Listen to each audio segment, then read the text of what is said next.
Evening. How are you? I hope everything's good. It is a hot one. It was a hot one today. It's finally cooling off this evening.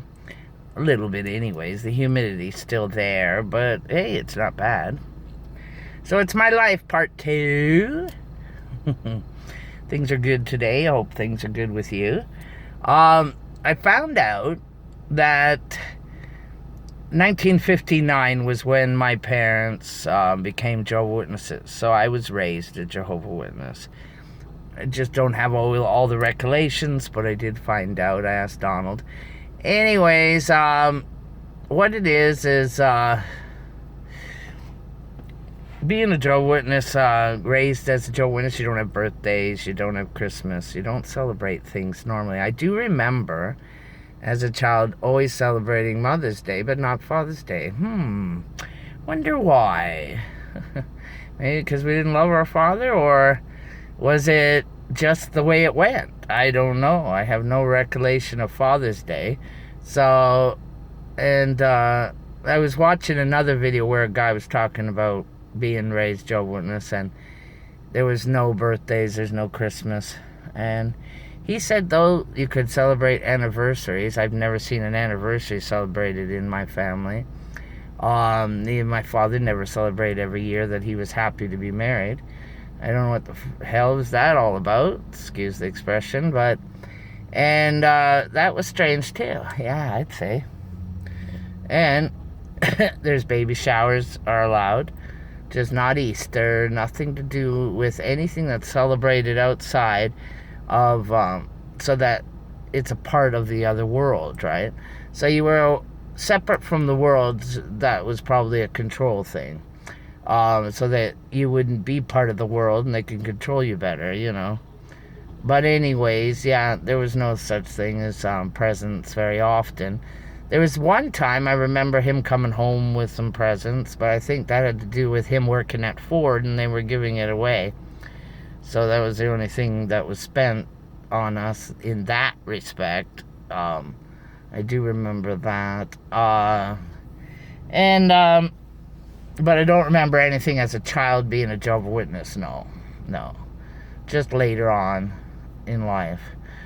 But being raised Jehovah's Witness, you're separate, you're different. That's probably why I was bullied all the time. You're not allowed to sing the anthem, O Canada, in the beginning, and they used to have the prayer too, so we'd have to be outside in the hallway in school with that one. So yeah, that was a little tough at times, because you're different, right? So everybody looks at you like you're weird, so no wonder you're picked on. That makes sense, you know. But anyways, I believed that the end of the world was going to come in 1978, and I remember being a child. That was when the Jehovah's Witness said the end of the world was going to happen. And I remember telling everybody, it was not 78. And I don't know what year, 75 maybe? I can't remember. So anyway, I think it was 75, I should say, or whatever. And I used to tell the kids at school the end was coming, and I was probably strange. They thought I was pretty strange. But I was happy the end was coming, because then my sexual abuse would end, and I thought, oh, good, there's going to be a paradise at the end, and everything's going to be wonderful again. I remember when it didn't happen in 1975, that I was so disappointed and sad, because the abuse continued, right? So it was like, this is not going to end, and not a very happy day when the end didn't come. But anyways, that is something wild, you know, at times when you think back. Yeah. So I think